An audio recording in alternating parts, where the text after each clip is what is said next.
Today we're diving photographic evidence of bases and UFOs on the moon that was allegedly covered up. We'll also look at statements from Chris Lado. Welcome to Lado Files.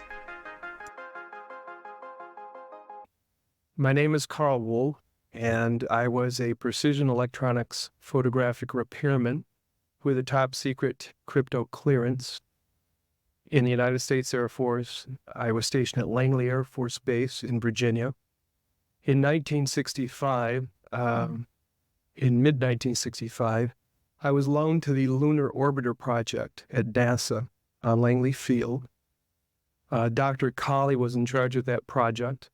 They had problems with a piece of electronic equipment that was bottlenecking their production of photographs. I went to the facility, and when I walked into the facility, there were scientists from all over the world. I was stunned, actually, to see people at a NASA project from all over the world. It didn't make any sense to me initially. I was taken into the laboratory where the equipment was malfunctioning. I couldn't repair it in the dark. I asked to have it removed. A airman second class was in the dark room at that time. I was also an airman second class. I was interested in how the whole process functioned, how the data got from the lunar orbiter to the laboratory. I asked the young man if he described the process to me. He did. About 30 minutes into the process, he said to me, in a very distressed way, by the way, we discovered a base on the backside of the moon.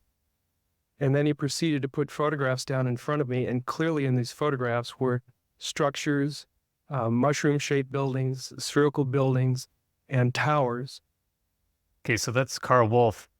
He was airman second class, so very low-ranking airman. This must have been extremely early in his career. And he was an electronics technician in the Tactical Air Command. His primary responsibility included maintaining photographic equipment. His story gained widespread attention when he testified at the Disclosure Project event in May 2001, organized by Stephen Greer. And at that point, I was very concerned because I knew we were working at compartmentalized security. He had breached security, and I was actually frightened at that moment. And I did not question him any further. And a few moments later, someone did come into the room. I worked there for 3 more days, and I remember going home and naively thinking, I can't wait to hear about this on the evening news. And here it is, more than 30 years later, and I hope we hear about it tonight. And I will testify under oath before Congress that what I'm saying is the truth. My boss came to me. I was working in a color lab at that time. I was a technician, photographic technician. I was asked to go over to this facility on Langley Air Force Base where the NSA was bringing in the information from the lunar orbiter. And so I packed up some tools. I went over. I went into the facility. A couple of officers took me into this hangar. It was a very large hangar. So they took me into this laboratory. I took a look at the equipment. There was an airman second class in there. I was an airman second class as well. He turned the equipment on and put it through its paces. It didn't do what it was supposed to do. I saw what was going on with it. And I said to him, we'll have to take this thing out of the lab if we're going to work on it. We can't work on it in here in the darkroom environment. So everyone left the facility, left the darkroom, except this airman second class and myself. And we're in waiting for someone to come to remove this piece of equipment. And at the time, I didn't know what the real purpose of this darkroom and this operation and this facility was. I thought this was where they were bringing the data in and then releasing the images to the public. They were doing 35 millimeter strips of film at that time, which were then assembled into 18.5 by 11 inch mosaics, they were called. There was a digital signature and a grayscale on every 35 millimeter strip. And those strips were from successive passes around the moon. So he was showing me how all this worked, and we walked over to one side of the lab, and he said, by the way, we've discovered a base on the backside of the moon. And I said, whose? What do you mean, whose? He said, yes, we've discovered a base on the backside of the moon. And at that point, I became frightened, and I was a little terrified, thinking to myself that if anybody walks in the room now, I know we're in jeopardy. We're in trouble because he shouldn't be giving me this information. And then he pulled out one of these mosaics and showed this base, which had geometric shapes. There were towers, there were spherical buildings. There were very tall towers and things that looked somewhat like radar dishes, but they were large structures. If I compare it to what I'm seeing now, because I do have photographs that have artifacts in them that are similar to what I saw, they're massive. Some of the structures are, half a mile in size. So they're huge structures. Some of the buildings seem to have very reflective surfaces on them. A couple of structures that I saw reminded me of cooling towers at power generating plants. They had that sort of a shape. Some of them that were just very, very straight and tall with a flat top. Some of them were round. Some of them looked like a Quonset hut, with a domed kind of like a greenhouse. The particular shot that I saw, there were several clustered together over a landscape, a fairly large landscape. Okay, so my question is, could it be just the weird moon environment? Could he actually be looking at just, topographical map of the moon and being confused by weird structures on there? Doesn't sound like it, but he was, second class airman. He's a young kid. I doubt he's he's not an analyst, right? He's not a photographic analyst, as far as I can tell. He managed the equipment. So could the guy just be messing with him, right? Like, oh, we found a base on the moon and it's these geological structures on the moon. But he sounds pretty convinced. We'll look at some actual structures on the moon later on to see if it could be the same thing he's talking about here. But like he says, they're grouped together, clustered together over a fairly large landscape. So that could be a large landscape. Maybe it's just weird geological formations. But I don't know. He seems pretty convinced. And like he said, he's willing to testify to Congress. I didn't want to look at it any longer than that because I felt that my life was in jeopardy. Did you understand what I'm saying? I would love to have looked at it longer. I would have loved to have had copies. I would love to have, said more about it or discussed it more, but I knew I couldn't. And I knew the young fellow who was sharing this was really, really overstepping his bounds at that point. Okay, moving on to the next one is Donna Hare. She's a NASA employee. Let's check out her story. My name is Donna Hare, and I worked at Philco Ford Aerospace from 1967 to 1981. During that time, I was a design illustrator, draftsman. I did the launch slides and landing slides, and also projection plotting boards, lunar maps for NASA. We were a contractor, but most of the time I worked on site, in Building 8. I had the opportunity to do extra work during downtime, which was between missions, and I walked into a photo lab, which was the NASA lab across the hallway. I had a secret clearance, which is not that high, but I was able to go into restricted areas, which this was. At the time, I was talking to one of the techs in there, and he drew my attention to a photograph, a NASA photograph. It had a dot on it, and I said, "What is that?" Well, he drew my attention to it, and I said, "Is that a dot on the emulsion?" And he said, and he's smiling, and he has his hands crossed, and he said, "Round dots on the emulsion don't leave round shadows on the ground." And this was an aerial photograph of the Earth. I'm assuming the Earth because it had pine trees on it. And the shadows of the craft or whatever it was were in the same angle as the trees. And by its very nature, UFO, and I wanted to clarify that to a gentleman that was talking to me, means unidentified. So I did not know what this was. But I realized at this point that it's very secret, that it was kept secret, because I asked him, "What are you going to do with this piece of information?" And he said, "We always airbrush these out before we sell them to the public." So they're pesky little creatures appearing on this photograph they wanted to get rid of. Okay, so she mentions they're Building 8 And I believe that's the same building that Gary McKinnon, the hacker, actually accessed. And that's where he reportedly in 2001, allegedly, right? Again, there's no evidence, but that's where he allegedly accessed the system using admin passwords, basically the default admin passwords. And he found a picture. He found two files, one of files that were airbrushed, cleaned out, and the other files that he originally downloaded one of the original files and said there was a spacecraft, essentially a large cylindrical object in space. So this matches with his story. After that, I decided I would ask questions to other people that work there. And I found that I had to ask them away from the site and not on site. A guard told me that he was asked to burn some photographs and not to look at them. And there was another guard guarding him who was in green fatigues, watching him burn the photographs. And he said he was too tempted. He looked at one, and it was a picture of a UFO. And he was very descriptive. I can go into that later with anyone. He immediately was hit in the head, and he had a big gash in his forehead. He was knocked out, and he's terrified. So he would have to be protected. Another incident, I knew someone in quarantine with the Apollo astronauts. He told me that the Apollo astronauts saw craft on the moon when we landed. Okay, so again, hearsay. Can we really go by these stories? I will say, actually, being in the military, we did burn classified material. You did have to actually go out and burn it, and I believe you would have to have someone else watching you burn it to confirm it was burned.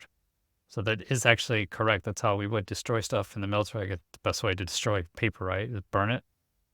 I posted a video recently that the actual Apollo 11 mission that went to the moon and landed on the moon, there was a UFO sighting on that, as they're, I believe, 200,000 miles away from Earth.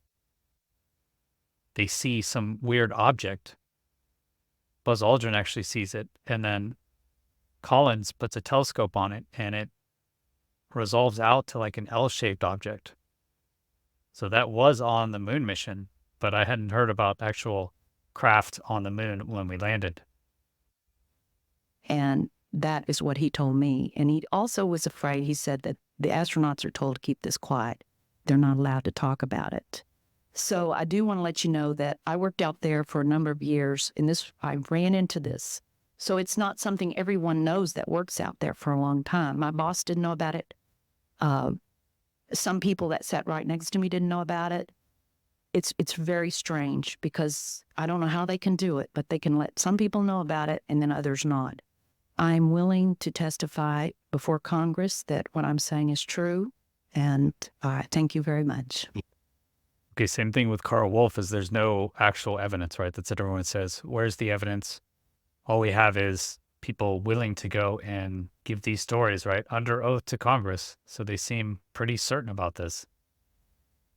But if they're airbrushing away the data and keeping some people in a loop, it just seems amazing.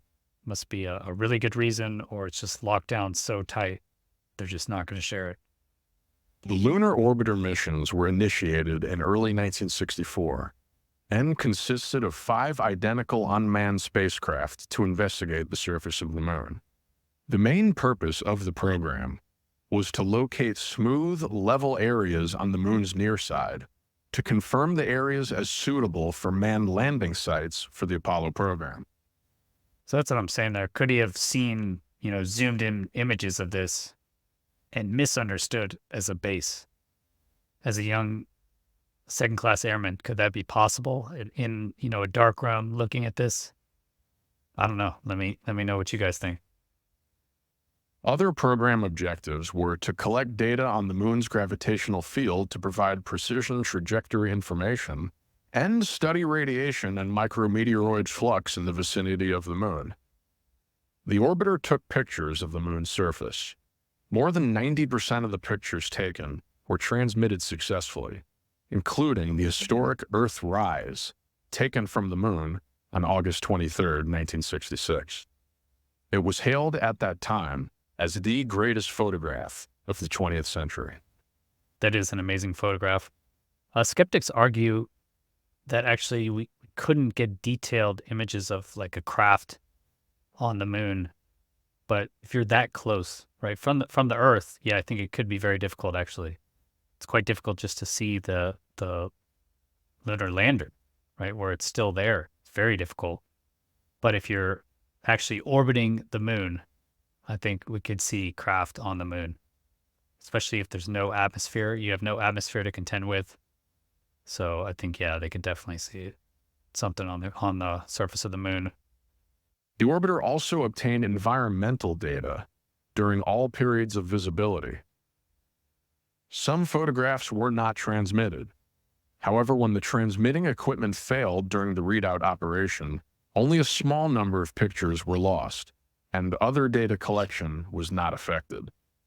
Lunar Orbiter 2 made significant additions to the techniques and data required to land on the moon. Mission 3 differed from the previous two missions in that it was a site confirmation mission rather than a site selection mission. Despite some operational problems during the mission, Orbiter 4 was highly successful in fulfilling its purpose. The photographs obtained provided information and detail at least 10 times better than Earth-based observations. The photography captured during Mission 5 was an incredible improvement in resolution from Mission 4. This allowed NASA to gain better insight into sites of interest on the near side of the moon. The far side photography provided coverage of essentially all areas not covered during the preceding 4 missions. In the early 2000s, a former Air Force technician specializing in photographic printer repair made a shocking statement to the public about his experience while working for the NSA during the 1960s. I said, whose? What do you mean, whose? He said, yes, we've discovered a base on the backside of the moon. And at that point, I became frightened. Another now famous unidentified lunar object was spotted by the Lunar Orbiter 3 in February of 1967. A total of 149 medium resolution and 477 high resolution frames were returned from this mission. And in one composite image, an object known as the Shard can be seen. This object was supposedly located between the Bruce crater and the Sinus Midi Mare plain area of the moon. NASA has never acknowledged this phenomenon. And then he pulled out one of these mosaics and showed this base, which had geometric shapes. There were towers, there were spherical buildings. There were very tall towers and things that looked somewhat like radar dishes, but they were large structures. So it was rare that someone would do something like this. But this fellow and I were the same rank. I think he was very distressed. He had the same power and demeanor as the scientists outside the room. They were just as concerned as he was, and he needed to discuss it with somebody. So that was the end of it right there. I didn't take it any further than that. I just filed it away. But the interesting thing, every day that I went home, I would think to myself, I can't wait to hear him just on the news. And so I'd turn on the TV and I'd look at the news to see if they're going to announce we've discovered a base on the backside of the moon, being really naive. And of course, here it is 30-some years later, and we still haven't heard about it.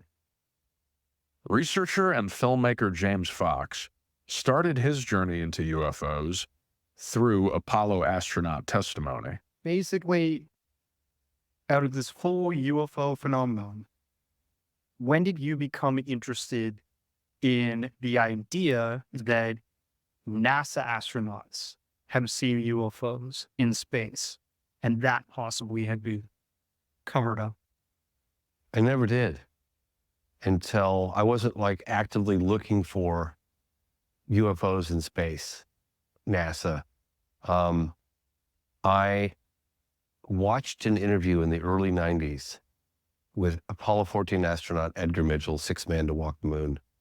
And he talked about UFOs very openly. And I thought, but here's a man who's got everything to lose and nothing to gain by what he's doing. It is amazing, right? Carl Wolfe said, here it is some 30 years later, and we still haven't heard about it. Same thing. I didn't know James Fox really started his journey through Apollo astronaut testimony. But Edgar Mitchell, fortunately, he's passed now, sixth man to walk on the moon, was a huge proponent for UAP disclosure, more information on UFOs, as well as Gordon. There's been more than a few astronauts who have really furthered this idea. And there's not that many astronauts. And like they said, what do they have to gain, really? And they have a lot to lose. So I feel the same thing. I think astronauts are just hugely credible UFO witnesses. It's the sort of disclosure UFO investigators are demanding from the U.S. government. How would people react?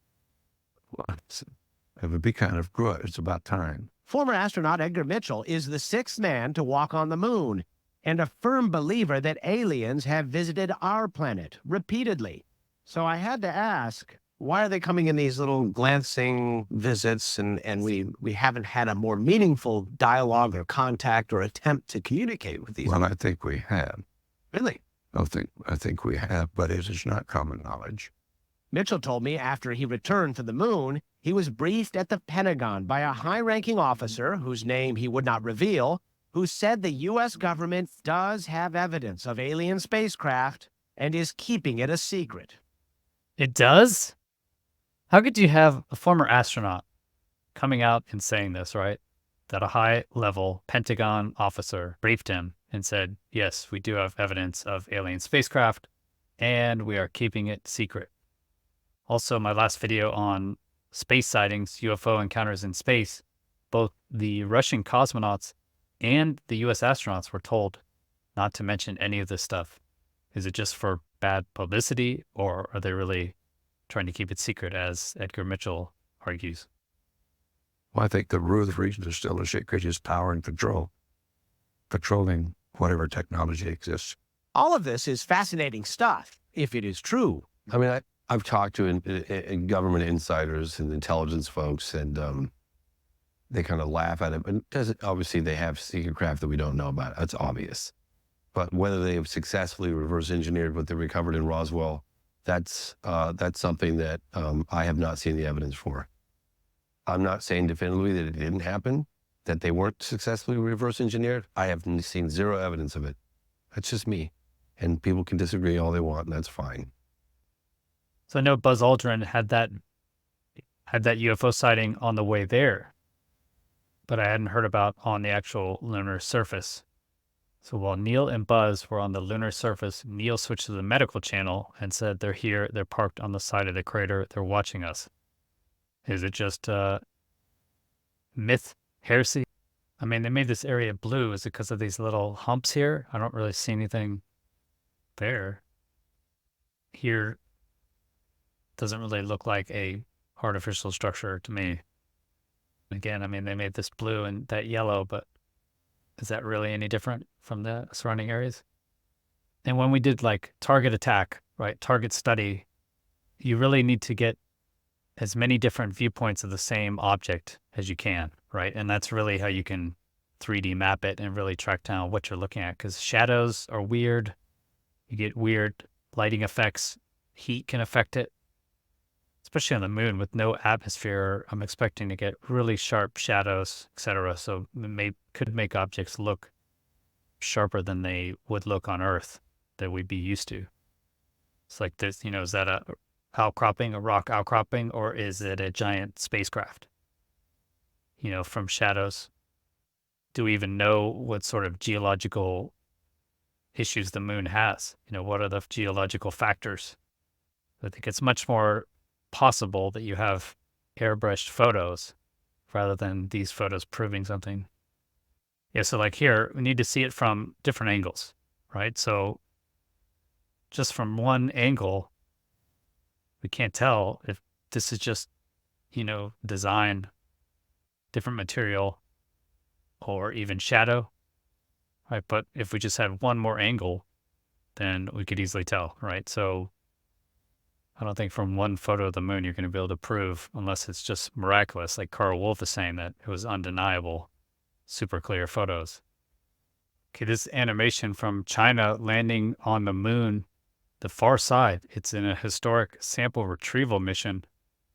It's from an article June 2nd, 2024. China landed an uncrewed spacecraft on the far side of the moon on Sunday, overcoming a key hurdle in its landmark mission to retrieve the world's first rock and soil samples from the dark lunar hemisphere. And from what I understand, they found carbon, which bodes well for methane rockets. The Chang'e 6 craft, equipped with an array of tools and its own launcher, touched down in a gigantic impact crater called the South Pole Aitken Basin on the moon's space-facing side. The mission involves many engineering innovations, high risk, and great difficulty, the agency said in a statement.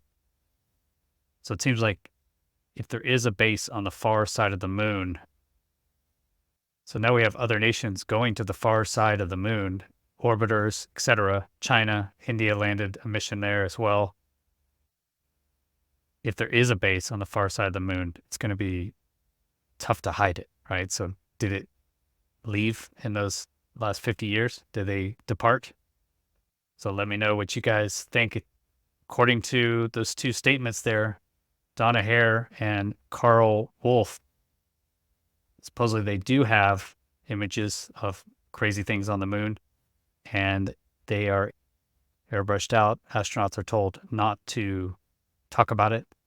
And like we saw there, Edgar Mitchell was briefed by high-level Pentagon officials saying, yes, they do have evidence for spacecraft and don't tell anyone. James Fox apparently started his UFO journey through Apollo astronauts' statements.